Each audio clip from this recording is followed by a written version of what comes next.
Corona के बाद और वर्तमान में युद्ध की स्थिति, इस सब ने देश, समाज और विश्व को पूरी तरह से बदल के रख दिया है। आज हर व्यक्ति एक तरह से देखा जाए तो डिप्रेशन का शिकार है, और खासतौर पर जो हमारी नई पीढ़ी है वो तो और भी ज्यादा है। उन्हें भविष्य का कुछ रास्ता सुझाई नहीं दे रहा है। रोजगार क्या करेंगे आगे जाके, या कहाँ उन्हें जॉब मिलेगा, नहीं मिलेगा, क्या स्थितियां बनेगी, उन्हें कुछ समझ में नहीं आ रहा है। वर्तमान में कई पढ़े लिखे व्यक्ति छोटे मोटे व्यापार व्यवसाय करके अपनी जिंदगी चलाने का प्रयत्न कर रहे हैं। बीबीए चाय वाला या एमबीए पोहे वाला, लॉ पोहे वाला, इस तरीके से करके उन्होंने अपने रोजगार की स्थितियां निर्मित कर रखी है। जो एक नौकरी पाने का जुनून था, ये जो एक जॉब प्राप्त करने का जुनून था, वो अभी कहीं खो सा गया है।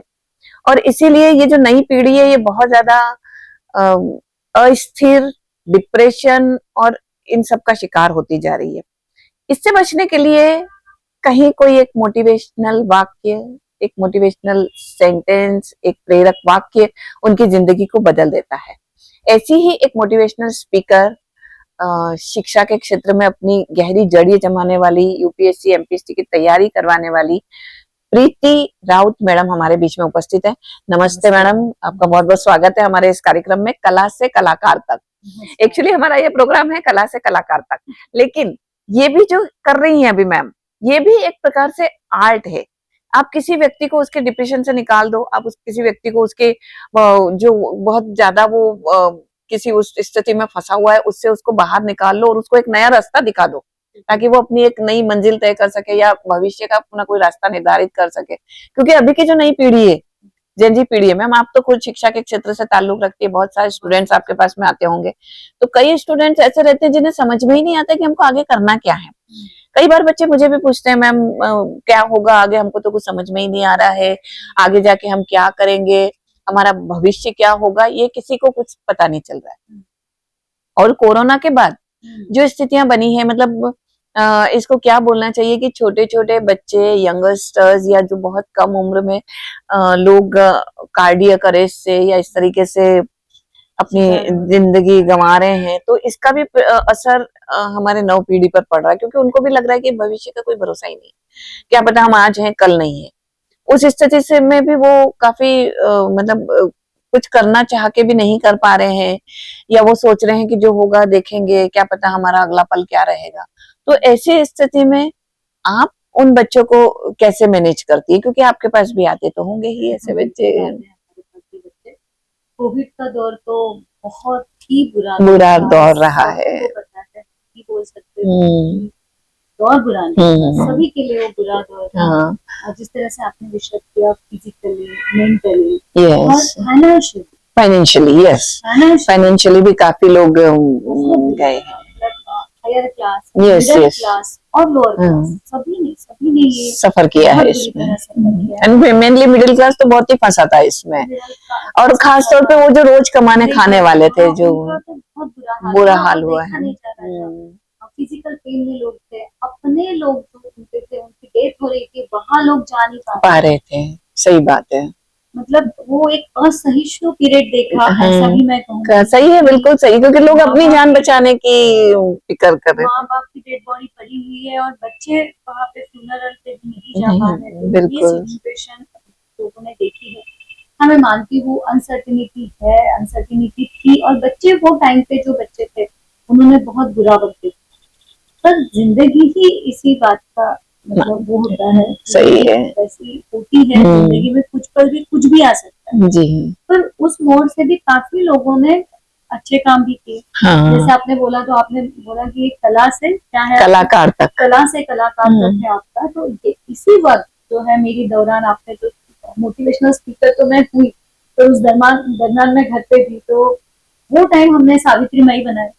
हाँ, ये भी एक कला से, बिल्कुल बिल्कुल सही बात है। कला से कलाकार तक में इन्होंने पूरी अपनी कला को शिक्षा के माध्यम से, या बच्चों को किस तरीके से प्रेरणा दे, वो एक कला का माध्यम इन्होंने अपना लिया था।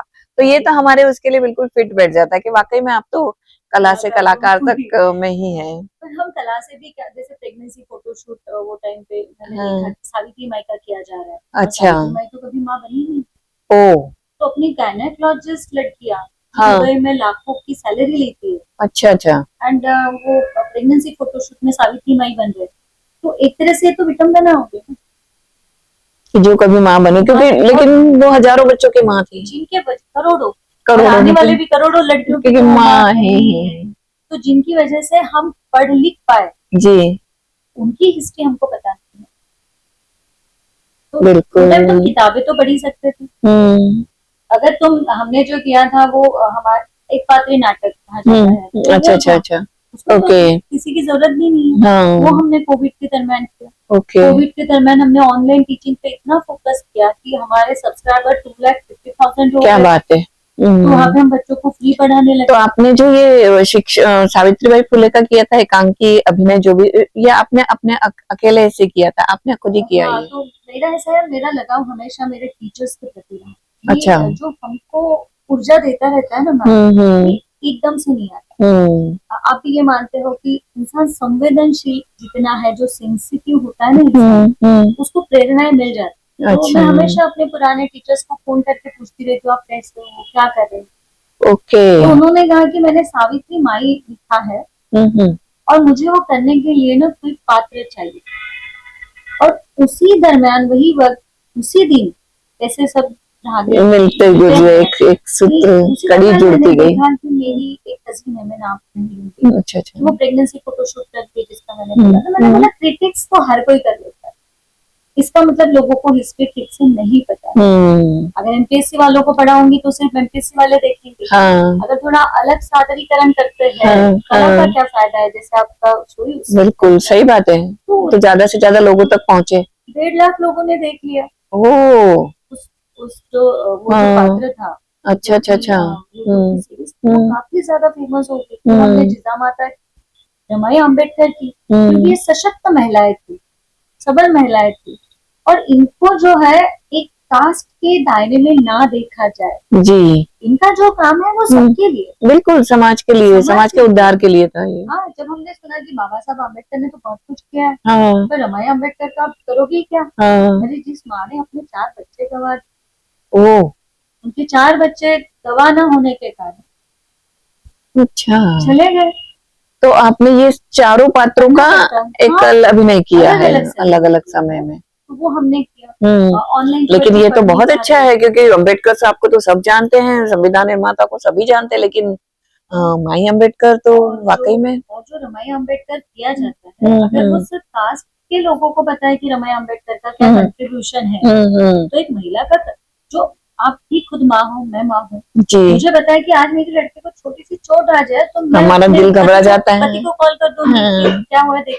पर जब उनके पति बाहर पढ़ रहे थे, उन्होंने लेटर लिखा था अपने पति को, मेडिसिन की वजह से एक बच्चा उनका चला गया, पर उस वक्त भी वो जो महिला खंभीर रही और लेटर में बताया भी नहीं, क्योंकि उनकी एग्जाम थी। अच्छा सही में। अच्छा, इस बात से मुझे एक बात और ये हो रही है कि जैसे उस समय में शिक्षा का बहुत कम था, और खासतौर पे जो ये वर्ण था उनके लिए तो और भी ज्यादा था। तो ऐसी स्थिति में रमैया माई ने भी शिक्षा ग्रहण की थी, और वो लेटर लिख पा रही थी, मतलब उनको शिक्षा थी उनकी। किसी को साथ में भी लेते होंगे, हाँ, तो बस करके तो हाँ। और उसके बाद में ऐसा था कि जो उनका चौथा बच्चा था, राज रत्न ऐसा नाम। अच्छा। और तीसरी गोलमेज परिषद में क्या हुआ ये तो सबको पता है, स्वतंत्र मतदार संघ। बिल्कुल। पर उस वक्त राजरत्न की डेथ हुई थी, और दूसरे दिन रमाई ने बोला था कि ऐसे कई राजरत्न इस समाज से होंगे, आपका पहला कर्तव्य है आप गोलमेज परिषद के लिए। इस तरह से, वैसे ही जैसे सावित्री माई है, जब महात्मा फुले का निधन हो गया उसके बाद भी वो खड़ी रही। तो हम इन महिलाओं को सशक्त महिलाओं के तरह से हमने देखना चाहिए। अगर हम तुम स्त्रीवाद की बात करते हो, फेमिनिज्म की बात करती हो, कला की बात करती हो, तो कला में कितनी ताकत है। तो तुम ये नॉलेज के जरिए बच्चों को बिल्कुल बता। हमारा भी समय बुरा था, तो बुरा समय सिर्फ बच्चों का नहीं था, इंस्टीट्यूट बंद हो चुके थे। मेरा खुद का रेस्टोरेंट था, उसका नाम था आदि कोटोबा। मतलब जैसे हिंदी में बोलते हैं ना, पहले पेट पूजा एंड बाद में काम दूजा, वैसे मराठी में बोला जाता है आदि पोटोबा आणि मग विठोबा। वही बात है। तो मेरा वो आदि पोटोबा नाम से मेरा रेस्टोरेंट था, मेरा इंस्टीट्यूट था, ये सारे काम बंद हो गए। फिर हमने यूट्यूब पे जो बनाना स्टार्ट किया, वहां से हमारे पास अनअकैडमी, बायजू, फेसबुक, अड्डा जैसी बड़ी बड़ी जो कंपनियां शिक्षण हैं, संस्थाएं थी तो मुझे ये कहना है कि हमको अपने कार्य में आगे बढ़ते जाना। जो चीजें अपने हाथ में नहीं है, हाँ गलत हुई उस पर तुम गलत हो गया तुम आंदोलन करो, मोर्चा जो कुछ है व्यक्त हो जाओ। एक कोविड के समय की बात है, अब फंस दोगे। काफी सारे बच्चे दूसरे दिन एग्जाम दी, कुछ मेरे दोस्त मुझे डांटेगी भी अगर मैं बताऊंगी, पर मैं सहज और सरल होना चाहती हूँ। सब बच्चे रास्ते में आके बैठ गए कि कल का एग्जाम कैंसिल कर दो। के 2 बजे मुझे फोन आता है, हम बहुत परेशान हैं, बोले घर जाओ। क्या बात है। क्योंकि अन्याय हुआ है, अत्याचार हुआ है, ये तो ठीक, पर तुम्हारी पूरी एनर्जी अगर तुम निगेटिव चीज पे फोकस करके गवा दोगे ना, तो अपॉर्चुनिटीज हाथ से निकल जाएगी। तो मेरे पास कितने सोर्सेज बचे हुए हैं। मोटिवेशनल मतलब मैं कोई कोड बोल दूं, जो बलून में तुम हवा भर दो ना, तुम खुद भरो हवा, वो कुछ दूर तक जाएगा, नीचे आएगा ही अपने आप। पर अगर वो तुम खुद सोचो मेरे पास सोर्सेस क्या है, मेरा इंटरेस्ट ऑफ फील्ड क्या है, मुझे किस चीज में रुचि है, मुझे पढ़ाने में रुचि है, मुझे क्या करने में रुचि है, और वहां पे तुम अपने जितने हैं वो सोर्सेस बता दो, मन से काम करो, तो जरूर उसमें से मार्ग निकलेगा। ऐसा मुझे लगता है। होता है ऐसा। तो उन्होंने बोला ना कि कोई एक प्रेरक वाक्य, कोई एक ऐसी कोई कहानी, ऐसी कोई आपकी वक्तव्य में कोई बात आई ऐसी, तो कोई बार बदल देती है वो, कई बार लोगों का माइंडसेट चेंज कर देती है। तो ऐसा होता है। और जो आपने बोला कि खाली बच्चे ही नहीं सभी लोग उससे जूझ रहे थे, तो कोई वो बात नहीं कि सभी उस परेशानियों में रहे और उस परेशानी में से निकले भी काफी लोग। लेकिन हाँ ये था कि निराशा का दौर बहुत ज्यादा वो चला था। नारी शक्ति की अगर हम बात करें तो फिर नारी शक्ति तो मैं तो पहले ही बोलती हूँ कि महिलाओं से ज्यादा संवेदनशील, त्याग की प्रतिमा, और जितना भावनाओं से भरी हुई, कर्तव्य दक्ष, मतलब जितने नाम उनको दिए जाए वो कम है। वो एक माँ भी है, पत्नी भी है, बेटी भी है, बहन भी है, और वो सारे दायित्व बखूबी निभा रही है। पहले तो ठीक है घर में था, लेकिन अभी तो वो बाहर भी जा रही है, घर में भी कर रही है। तो मैं तो यही बोलती हूँ कि वो जो दुर्गा का रूप होता है ना, जिसके 4 हाथ इधर और 4 हाथ इधर है, और एक में कड़छी, एक में फोन, एक में कुछ और चीज है, एक में कलम है, एक में बच्चे का बॉटल है, एक में किसी को कुछ और जो काम करना है वो ले रखा है, एक में, मतलब सारे मल्टीटास्क वो महिला निभा रही है। तो ऐसी महिलाओं को तो हम हमेशा से ही प्रणाम करते आए हैं, और आज की बात तो है नहीं है। मैं यहाँ पे एक चीज आपको जरूर बोलूंगी कि ये जो महिलाओं को एक रूप दिया गया है, जैसे दुर्गा रूप, शक्ति रूप वगैरह, तो इस ढांचे में ना हमको हमेशा ढाल दिया है। हाँ, कि ये आइडल रूप, हाँ, तुमको ऐसा बनना, बिल्कुल, मेरा ऐसा नहीं, बिल्कुल, मैं बोलती हूँ कि बहुत सही है, कोई आइडल नहीं, मुझे नहीं बनना है दुर्गा, मुझे मत बनाओ, मुझे काली भी नहीं बनना है, मैं जो हूँ मुझे रहने दीजिए। वो जो है वो तुम्हारी संकल्पना है। हाँ, बिल्कुल, कि मैडम तो प्रोफेसर स्पीकर भी है, डेंटिस्ट भी हो गई, भाई इससे भी कर लिया, नहीं, पर मुझे ऐसा लगता है कि नहीं, मैं थकती हूँ, मेरा शरीर है, और मैं बोल देती हूँ बेटा मम्मी थक गई है, भले मेरी 7 साल की बच्ची है, हाँ तुम मुझे पानी लाके दे सकती हो, मैं थक चुकी हूँ। क्योंकि ये क्या हो जा रहा है ना कि औरतों को भी एकदम आदर्श और बड़ा रूप देखे ना मैम, ये हमें भी थोड़ा वो करके कि ऐसे इस ढांचे में तैयार हो जाओ, तो बाकी की जिनको अच्छा लगता है वो हो जाए। हाँ, नहीं कोई होना नहीं चाहता, वो कई बार मजबूरियां हो जाती है ऐसी, है उनको जो करना पड़ता है, सिचुएशन ऐसी हो जाती है, वो छोड़ना नहीं चाहते, तो भाई ठीक है चल तो करते जाओ। ऊपर से जो आजकल मतलब सबकी जो कल्पना है, जैसे लड़कियों की कल्पना एक किसी राजकुमार की रहती होंगी, तो लड़कों की भी कल्पना एक ऐसी ही रहती है कि वो है ना रहती है ना, लड़कों की तो रहती ही है बिल्कुल की। और बाकी के जो रही सही कसर है वो विज्ञापन पूरी कर देते हैं, उसमें बिल्कुल ऐसी सजी संवरी नारी को बिल्कुल वो बर्तन धोते हुए, वो प्लेटों का अनुपात और ये कपड़े धोते हुए ये दिखाते हैं, तो बस सबको लगता है कि यार वो तो कुछ भी कर सकती है, शी कैन डू एनीथिंग। तो बस उनके भी दिमाग में वही बच जाता है कि दाता ऐसी बीवी हो हमारी जैसे विज्ञापन की नारी, हाँ देखने में विश्व सुंदरी और काम में नौकरानी, है ना। तो बिल्कुल वो लड़कों की डिमांड और वो बनी हुई है। हम मैं तो यही चाहती हूँ जो अभी आपने बोला है, हम है ही, हाँ, हम पितृसत्ताक व्यवस्था का भाग है बिल्कुल, है ना। तो हमको एक ढांचे पे ढालने की हमेशा कोशिश होती जी कि ऐसी ऐसी होनी चाहिए। वो नहीं जानते कि ये ऐसा नहीं हो सकता। अगर छोटी सी कोई मर्डर मिस्ट्री हो जाए ना, बाबा मतलब अब तक औरतों की जाने जाती रही, मैं ये बात तो बिल्कुल बोलूंगी। बिल्कुल, मैं तो खुद अभी ये प्रश्न बोलूंगी। पूछने वाली थी आपसे कि स्त्री सशक्तिकरण की जो बात आप कर रही थी, अभी हमने स्त्रियों को ये बहुत सारा, सशक्तिकरण नहीं है। मेरी बात देख रहे, स्त्री सशक्तिकरण का जो हो रहा था, और अभी जो ये केसेस हो रहे हैं, ये 2-3 जो केसेस हो गए हैं पहाड़ों में, इसमें करके बड़ा मीडिया घूम रहा है इस पे, हाँ, सोशल मीडिया पूरी तरह से उस पे हो रहा है, अरे ये अरे वो, और मतलब जैसे उसको एक वो बनाया जा रहा है, मतलब वैम्प भी क्या बोलूंगी, मैं तो बोल रही हूँ कि चुड़ैल बनाया जा रहा है जिस तरीके से। हाँ, और ये बात बिल्कुल आप सही बोल रही है, तो आपका आना ही इसमें था। क्या मैं बोलती हूँ, रोल? छोटे-छोटे मीम्स आते हैं हाँ कि हनीमून पे तुम हिल स्टेशन पे मत जाओ, हाँ वो बिल्कुल। धक्का दे देगी, तुमको हम्म मार डालेगी। हम्म तो अब तक क्या हुआ कि कायदा लाना पड़ा, हम्म इतनी औरतों को घर में जलाया गया, बिल्कुल, मारा गया। एग्जैक्टली। मुझे ये नहीं कहना, हम्म मैं ऐसी लड़कियों को सपोर्ट नहीं करती, नहीं, ना मैं ऐसे लड़कों को सपोर्ट करती हूँ, बिल्कुल। जेंडर वाली चीज हो गई। पर मेरा क्या कहना है, जब पुरुष क्राइम करता है तो तुम उसको एक नॉर्मल क्रिमिनल जैसे देखते हो कि पुरुष ने ये क्राइम किया है, ही इज अ क्रिमिनल। पर जब लड़की क्राइम करती है ना, तो वो बड़ा हाई वोल्टेज ड्रामा बन जाता है। अब हजारों लाखों औरतें हर रोज हर जिले से किडनैप हो ही रही है, उन औरतों के साथ क्या हो रहा है किसी को नहीं पता, नहीं पता, कितना बुरा हो रहा है किसी को नहीं पता, और तो कोई आवाज भी नहीं उठती है इस तो बारे में। मेरी आवाज उठती है। पर मेरा कहना है कि अगर लाखों औरतों के साथ हो रहा है तो करने वाले भी क्रिमिनल है, और औरत करती है वो भी क्रिमिनल है, हम उसका सपोर्ट नहीं करते।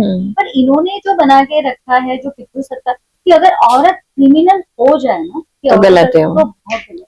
एक तरफ वो काली का रूप उसको बता रहे हैं कि वो नाश कर रही है, सब कर रही है, लेकिन इधर अगर कोई वो बन रही है तो वो बर्दाश्त नहीं होगा। तो दुश्मनों का या असुरों का नाश कर रही है, लेकिन हमको क्या पता है कि ये इसमें सच्चाई क्या है। वो तो तय करेगा जब हाँ कोर्ट में केस बिल्कुल, जाएगा। ये तो हमको पता ही नहीं, और किसने किया ये भी नहीं पता है, बस मतलब यहाँ पे नाम माँ दे बाप भी दिया है। बोलने के लिए तैयार हो गए कि उसको वहीं से धकेल दो, हाँ, उसको मार डालो। आश्चर्य की बातें हैं। क्योंकि ये तो है कि कायदा कहता है कि हर किसी को लॉयर मिलना चाहिए, हाँ, उसको उसकी बात रखने दो, वो कायदे से गलत है, उसको पनिशमेंट मिलनी चाहिए। हम ऐसा नहीं कहते। बिल्कुल, आप जो ये बोल रही है बिल्कुल सही है कि हाईलाइट बिल्कुल ऐसे कर रहे हैं कि जैसे उसने पता नहीं क्या ही कर दिया, या पता नहीं दुनिया में कुछ कभी हुआ ही नहीं, या कयामत आ गई, या कुछ ऐसा हो गया कि बिल्कुल एक, जबकि हजारों लाखों स्त्रियां हर समय मरती रही हैं दहेज के लिए, नहीं तो किसी में जिंदा जलाई गई है, जिंदा जला, तब किसी का इतना वो नहीं हुआ कि मतलब जब भी आप सामूहिक जो गैंग रेप वगैरह होते हैं, उसके बाद पेरेंट्स चुप बैठते कि नहीं हमारा नाम खराब हो जाएगा, गलत बात होती है, तब कोई कुछ नहीं बोलता, पितृसत्तात्मक ये है करके। इस बारे में लड़कियां भी, हमारा जैसे वो है लड़कियों का भी, अच्छा कई बार ऐसा होता है कि जो लड़कियां पढ़ना चाहती हैं, आगे बढ़ना चाहती हैं, है ना, वो बहुत सारी लड़कियां ऐसी जो यूपीएससी एमपीएससी की तैयारी करना चाहती है, उसके लिए गाँव से इधर आती हैं, या शहरों, मतलब ये रूरल एरिया से या आदिवासी क्षेत्र से जो आती हैं, वो तो ठीक है कि चलो उनके पेरेंट्स उनको थोड़ा बहुत पढ़ने के लिए, लेकिन ये जो हमारा मिडिल क्लास है और ये जो शहर के लोग हैं, अगर ये आगे जाके पढ़ना चाहते हैं तो माँ बाप इसी डर के कारण उनको आगे नहीं भेज पाते हैं। कहीं ना कहीं मन में डर रहता है कि अरे कुछ हो ना जाए, तो ऐसी स्थिति में फिर आप पेरेंट्स को या उनको कुछ, तो बच्चों को ही कहूंगी मैं, क्योंकि है तुमको अलर्ट तो रहना पड़ेगा। हाँ मतलब है ऐसा, आप मानती हैं कि ये अलर्ट तो रहना पड़ेगा, अलर्ट रहना तो है ना, तो तुमको अवेयर रहना पड़ेगा। हर किसी पे ट्रस्ट करना गलत है। मैं आपको हमेशा बोलती हूँ कि जब भी तुम भरोसा इतना रखो, क्योंकि भरोसा ना रखोगे तो दुनिया बेरंगीन है। बिल्कुल, दुनिया कलरफुल कैसे होगी अगर हर आते जाते इंसान पे अगर भरोसा ही नहीं रखो। पर भरोसा इतना रखो कि तुम्हें तकलीफ ना हो, और अगर कभी होती भी है तो तुम खुद निडर इतना बनो, क्योंकि वो कहते हैं ना कि अगर शेर बनना है तो जंगल की नहीं जिगर की जरूरत होती है। तो तुम लड़की भी शेरनी जैसी ही बनो। पर अगर तुम ठीक हो, तुम्हारा पाथ ठीक है, तो माँ बाप ने भेजना ही चाहिए, उनको होने देना चाहिए। गांव में जो आपने जिक्र किया, कितनी बार ना वो ऐसा बोला जाता है कि 21-22 साल की हो गई तो ग्लो चला जाता है, शादी कर दो, बिल्कुल एज बड़ी ग्रेसफुल प्रोसेस है। और अगर हर एज की अपनी ब्यूटी होती है। और हमारे यहाँ तो ये है कि जो मेन लक्ष्य जो है वो लड़कियों की शादी, बस शादी कर दो, शादी कर दो, शादी। कभी उन्होंने ये नहीं बोला कि इसको थोड़ा पढ़ाओ, इसको थोड़ा आगे बढ़ाओ, या इसका कैरियर बनाने पे ध्यान दो, कि आगे अगर चल के कुछ तकलीफ होती है, कुछ होता है तो वो बच्चे एटलीस्ट अपना जीवन यापन तो कर सके। उसे जला के या धक्का दे के मारना तो नहीं जाए कम से कम। पढ़ लो बेटा, नहीं ये तो कभी होता ही नहीं है। नहीं, वो आजकल और कुछ आता है, पढ़ लो बेटा, तुम तो हाउसवाइफ भी नहीं बन सकते। हाँ। तो इतने सालों से 50% औरतें मतलब सब कुछ हमें ही बनना है। तो 50% लोग जो है वो लड़कियां घर घर के काम कर रही है, चूल्हा चौका कर रही है, हर रोज का उनका एक टेंशन है, आज खाने में क्या बनेगा। मतलब आज आप जो बोल रहे थे, इतना बड़ा उनका ब्रेन है। तो साइंस मान चुका है, मेडिकल साइंस मान चुका है कि औरत एट अ टाइम 5 चीजें कर सकती है, टास्क मल्टीटास्किंग। बिल्कुल, खुद लड़के ये जानते हैं, खुद मैं ये जानते हैं कि मेरी बीवी जो कर सकती है ना, मैं चारों रिश्तेदारों के टेंशन लेके भी जो घर संभालती है ना, वो सुबह उठ के बोलता है तू चुप बैठ, तुझे कुछ में समझ नहीं आता। पर उसको खुद को पता है इसको सब समझ में आता है, मेरे से ज्यादा समझ में आता है। बोलेगा नहीं 20 लाख रुपए 50 लाख के बराबर घर संभाल लेती है, और वो बोलेगा तू चुप बैठ, तुझे कुछ नहीं समझ में आता है। तो इतने जनरेशन बाद जनरेशन ना हम पीसे गए मैम, मतलब मैं तो हूँ भाई फेमिनिस्ट, पीसे गए। जनरेशन टू जनरेशन पीसी गई और अब भी ऐसा है ना कि पता है उस पान ठेले पे ना हमने लड़की को सिगरेट पीते हुए देखा। गलत है मैम, मैं नहीं बोलती, वहीं पर तू दिखा तो भी उतना ही गलत है। तू भी सिगरेट पिएगा तो तेरा हार्ट, तेरा लंग्स उतना ही खराब होगा, उसका भी होगा। तो यहाँ पे जो पूरे न्याय है ना मैम, के बड़े उसमें होना चाहिए। लड़कियों को ये बिल्कुल नहीं बोलती कि फ्रीडम को तुम इस तरीके से लो। फ्रीडम मतलब तुम एडिक्शन में जाओ या फिर तुम गलत चक्करों में पड़ो या कुछ नहीं। तो हम लड़कों को भी बोलते, लड़कियों को भी बोलते हैं भाई अपना कैरियर बनाओ, आगे बढ़ो, अपना भविष्य सुधारो, संवारो, फिर चाहे वो मेल हो, फीमेल हो, गर्ल हो, बॉय हो, उससे कोई फर्क नहीं पड़ता है। बिगड़ रही है ना मैम, तो पूरी जनरेशन बिगड़ रही है। लड़कियां लड़कियों को क्यों फोकस कर रहे हो? बिल्कुल सही बोल रही है आप।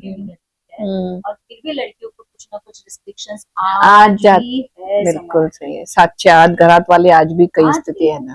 अगर हम बात बोल सकते तो 19 साल की सिया भी घर पे नहीं बता सकती कि वो मैं शादी नहीं कर सकती। बिल्कुल नहीं बता सकती, मतलब से प्रेशर। हाँ, कुछ ना कुछ तो जो भी हो वो भी हो सकता है, हमको नहीं पता, we are not favoring her, नहीं तो। या बिल्कुल बिल्कुल। और जैसे ये तो बात हुई अपने शहरों की, और मतलब हमारे जैसे मिडिल क्लास फैमिली की, अपर क्लास को तो हम ज्यादा वो नहीं कर सकते कि उनके यहाँ क्या चलता है क्या नहीं चलता है। बात फिर आती है रूरल एरिया की और आदिवासी क्षेत्र की। तो वहाँ शिक्षा के प्रसार के लिए आपका कुछ ये रहा है, आपने कुछ किया है, मतलब योगदान दिया है उनमें? क्या हुआ कि मेरा ITS interview input training institute के नाम से, और वहाँ पे ना ITS का कोर्स करने के लिए वहाँ पे क्या होता है, आज भी उनका बेचारों का यही सपना है। ये तो चक्काचौंध में जाने वाले हायर मिडिल क्लास और अपर क्लास के लोग हैं। आज भी गाँव की स्थिति इतनी बुरी है ना, क्योंकि जब रूरल एरिया के बच्चे मेरे पास आते थे, और मैं आपको बोले थी कि अगर मुझे दिखता है कि कोई बच्चा एक ही शर्ट पहन के या एक ही ड्रेस पहन के वो रोज क्लास में आ रहा है, मैं उनको फीस नहीं मांग पाती, नहीं मांग पाती थी। और वो जो बच्चियां आदिवासी बच्चियां, संवेदनशीलता होती है कि बेटे के चाहिए उस हिसाब से। I am not a good businessman. हर बात में बिजनेस नहीं देखा जाता ना, और ये तो एजुकेशन फील्ड है जहाँ सावित्रीबाई फुले, ज्योतिबा फुले ने जब इतना सारा वो कर दिया बिना किसी फीस के, तो हम उसी परंपरा को आगे बढ़ा रहे हैं। तो आपका नाम तो इसमें और उसमें आना चाहिए कि भाई ठीक है। और हम जिनको आइडल मानते हैं, तो आइडल अगर डॉक्टर बाबा साहब आम्बेडकर है और शिवाजी महाराज है, तो वो सेक्रीफाइस वाला तो तुम में आना चाहिए। नहीं तो सिर्फ जय शिवाजी और बोलने से काम नहीं चलेगा, फुले कहने से, जय साहू कहने से काम नहीं चलेगा, इसको उतारना भी पड़ेगा। तो बच्चों से मुझसे फीस नहीं मांगी। और वो जो बच्चियां थी, जो आदिवासी लड़कियां, आप सोचोगे नहीं, आज भी लोग डरते हैं माँ बाप की बच्चों को बाहर कैसे भेजे।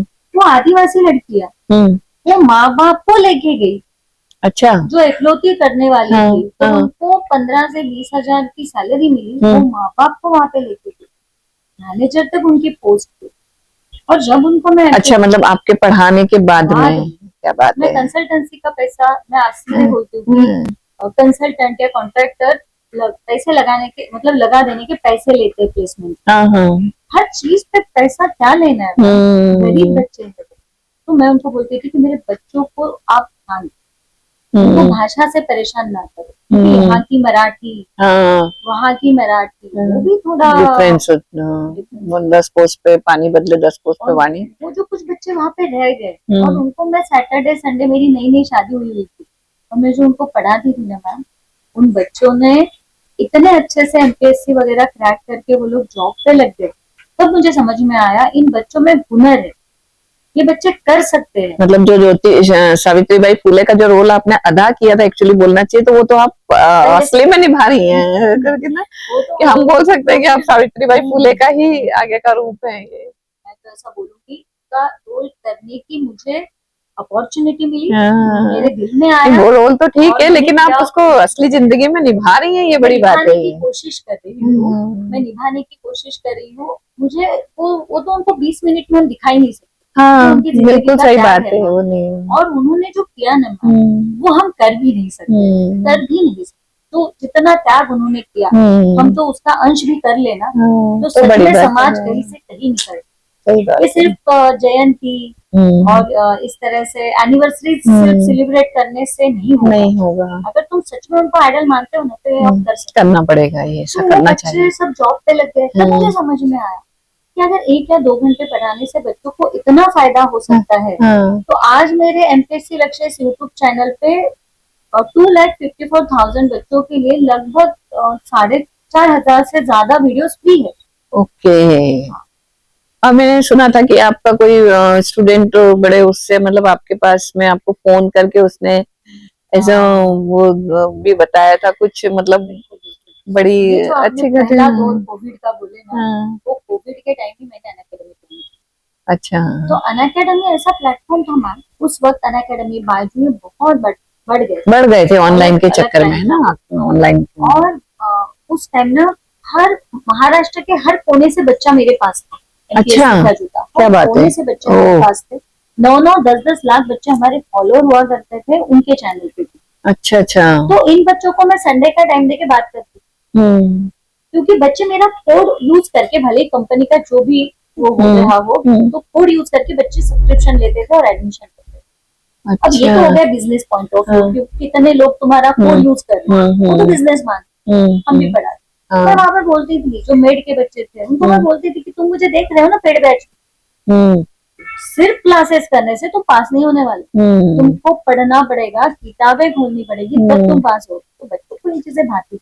जहाँ पे 8 मिनट अगर बच्चा तुम्हारे पास बैठता है आपको, तो तुमको पैसे मिलते थे कंपनी से, वहां पे मैं बोलती थी भाग जाओ, पढ़ाई करो। क्योंकि कहीं तो तुमको अपना इथिक्स जिंदा रखना है ना। सही बात है, पढ़ने का। मैं खुद को देख के खुद की शर्म ना आए आईने में, तब तुम सुंदर हो। जब तुम आईने में देखो तो तुमको लगे कि तुम सच में भला काम कर रहे हो। दुनिया में तो निगेटिविटी भर भर के है। जब तुम तुम्हारी भूमिका में हो, उस भूमिका में तुम कितना न्याय देते हो। तो बच्चा मेरा कोड यूज करके आ रहा है, हर संडे में उनके प्रॉब्लम सॉल्व करती थी, क्या प्रॉब्लम आ रहा है। कोई बोल देना, आपने जो पहला सेंटेंस यूज किया, हाथ रख के कोई बोल दे, एक मोटिवेशनल कोड, बच्चा हो जाएगा, तू कर तो ले। एग्जैक्टली। नवरा सोडून गेला मॅडम, काय करू। दूसरा करता येईल, नवरा अभ्यास कराता। बोलना पड़ेगा मैम, क्योंकि बोला क्या जाता है, डोली में जाना, अर्थी पे आना। घर पे नहीं बता सकती, लड़कियां बड़ी दोनों तरफ से प्रेरणा करते हैं। बिल्कुल सही बोल रही हैं। अगर कोई माँ जैसा थाम ले तो कितना बल मिलता है। तो बच्चे, मुझे 8 साल पहले की बात है, वो मुझे माँ कहते थे और मेरे को मेरे पति बोलते थे, अरे तू लहानशी दिसते, क्यों। इस दौर में अगर कोई तुम्हें माँ के रूप में देख रहा है, मैंने तो सही आपको उपमा दी है ना सावित्रीबाई फुले का रोल। वो भी माँ थी हजारों बच्चों की, हजारों लड़कियों की, और इसी तरह से आप भी वही रोल अदा कर रही है। तो बहुत अच्छा लग रहा है। मतलब ये एक तरह से आर्ट है, ये एक तरह से कला है कि आपने कई बच्चों को अपना बना लिया। और किसी को अपना बनाना भी एक कला है भाई, किसी में करके। मुझे नहीं पता मुझ में क्या है, पर मैं हमेशा यही बोलती रही उस वक्त। तो वो जो छोटी सी खिड़की से मैं बोलती थी, छोटी सी खिड़की खुलती थी और बाकी हमारी स्लाइड रहती, तो मैं बोलती थी कि मैं बहुत भाग्यवान हूँ कि इतनी छोटी सी खिड़की से तुम लाखों बच्चे मुझे इतना प्यार करते हो, माँ के रूप में देखते हो। तो ये मेरे लिए बहुत बड़ी बात थी, ये मेरे लिए गॉड गिफ्ट है, कि मुझे यूनिवर्स का गिफ्ट है कि मुझे प्यार बड़ा मिलता है। हाँ, मिलता है। तो एक लड़का था जो आप पूछ रहे थे, उसका दिन भर 3 बार कॉल आया और वो मिस हो गया। अच्छा 10 से 12 कॉल आके गए थे उसको। हम्म और मेरी बच्ची थी 2 महीने की, ओ तो मैं सुबह 4 बजे उठ के क्लास लेती थी। अच्छा सारा मेकअप वेकअप सब अच्छे से तैयार होके, तो बच्चे भी आते थे, ठंडी का समय रहता था तो बच्चे भी आते थे, और पूरा दिन मेरा बिजी शेड्यूल रहता था। तो मैंने उसको कॉल उसका किया, उसने बोला कि मैंने मौका दिया, मतलब मेरे पापा चले गए और उस वक्त उसको मेरी याद आई। और कुछ चीजें ऐसी होती है ना मैम, कि उसमें हम सांत्वन नहीं दे सकते, सिंपैथी नहीं दे सकते। तो मैंने उसको बोला कि मामा देख रहे, उनके लिए करते। उसका नाम ले सकती हूँ, कुणाल शिंदे उस लड़के का नाम है। अभी क्लास 1 हो, ऑफिसर हो गया हो। और 2 महीने पहले वो जब आया था, बोला था मैम नहीं आया, वो पुणे से मतलब हो गया है, वो हो गया। देखो ये एक बात है कि इस बात ने आपको भी इमोशनल कर दिया है। और ये है कि कहीं कहीं पे ऐसी कोई बात, अब वो कठिन दौर रहा होगा उसके लिए कि उसके पापा नहीं है और इस समय में वो प्रिपरेशन कर रहा था, और उस कठिन दौर में आपने उसको संभाल के और उसको आगे बढ़ने की प्रेरणा दी थी, और आज वो क्लास 1 ऑफिसर बन गया है। मैंने स्टार्टिंग में इसीलिए बोला था कि कोई एक प्रेरक वाक्य, कोई एक प्रेरक शब्द, कोई कुछ कही हुई एक संबल देने वाली कुछ बातें अगर हो जाती हैं तो वो व्यक्ति की दिशा बदल देती हैं, और व्यक्ति एकदम अपने उससे उबर कर कुछ आगे बन जाता है। आज प्रीति जी हमारे बीच में है, उन्होंने इसी तरीके से, मैंने जैसे उनसे बातचीत की अभी, थोड़ा सा एंड हमारा इमोशनल हो गया है, लेकिन यही चीजें हैं जो व्यक्ति को कहीं ना कहीं बदल देती हैं, उसको मोटिवेट कर देती हैं। खासतौर पर लड़कियां जो ससुराल में भी परेशान और अगर मायके में भी परेशान, तो वो जाए कहाँ। तो ऐसी स्थिति में भी अगर उनको कुछ थोड़ा सा संबल मिल जाए कि नहीं हम तुम्हारे साथ है, तुम आगे बढ़ो या तुम पढ़ो या तुम कुछ करने की कोशिश करो, तो उनको एक जीने का सहारा मिल जाता है। अदरवाइज कई लड़कियां सुसाइड कर लेती है जिसकी हमको खबर तक नहीं होती है। एक मर्डर अगर अभी हुआ है तो उसका पूरा मीडिया हल्ला मचा रहा है, लेकिन कितनी लड़कियां, कितनी बहुएं, कितनी पत्नियां इस तरह से मर जाती है, सुसाइड कर लेती है, वो किसी को पता नहीं चलता है। तो एक वाक्य, उनको कोई एक संबल देने वाली प्रीति जो मतलब काफी छोटी है पर एक माँ जैसी, अगर इनको कोई मान के अपना बना लेता है या कुछ कर लेता है, तो ये भी एक बहुत बड़ी बात है। तो प्रीति जी हम चाहेंगे कि आपका ये जो है ये इसी तरह से आगे बढ़ता रहे, आपका चैनल इसी तरह चलता रहे, और आपके बच्चे, आपका यूपीएससी एमपीएससी की जो तैयारियां हैं, बच्चे इसी तरह ऑफिसर बन के निकले और आपको याद करते रहें, आपको मान देते रहें, आपको सम्मान दें, और आप इसी तरह उनका भविष्य निर्धारित कर सके, उनको मार्गदर्शन दे सके, उनको अगर वो कोई किसी डिप्रेशन या इस स्थिति में है तो उनको निकाल सके। हम बस यही कामना करते हैं, और सिटी न्यूज की तरफ से हम आपका बहुत बहुत धन्यवाद देते हैं कि आप आई और हमारे इस कार्यक्रम में आपने, आज भी मुझे लगता है कि कई बच्चों को मोटिवेशन थोड़ा तो मिल ही गया होगा कि भाई हम भी चलो कुछ करते हैं या हम भी आगे बढ़ते हैं, यूपीएससी एमपीएससी की तैयारी करते हैं। हमको लगता है ऐसा कि कुछ है आगे, नहीं है भविष्य, नहीं सब कुछ है, बस एक पॉजिटिव थिंकिंग जो मैम ने बोली है। नेगेटिव तो बहुत कुछ है दुनिया में, आप कुछ पॉजिटिव बन जाइए, आपका भविष्य अपने आप संवर जाएगा। तो इसी के साथ हम आपसे विदा लेते हैं प्रीति जी। मैं डॉक्टर ममता मेहता, अपने सिटी न्यूज चैनल के सभी दर्शकों को नमस्कार। मिलते हैं अगले एपिसोड में एक नए शख्सियत, नए कलाकार के साथ में।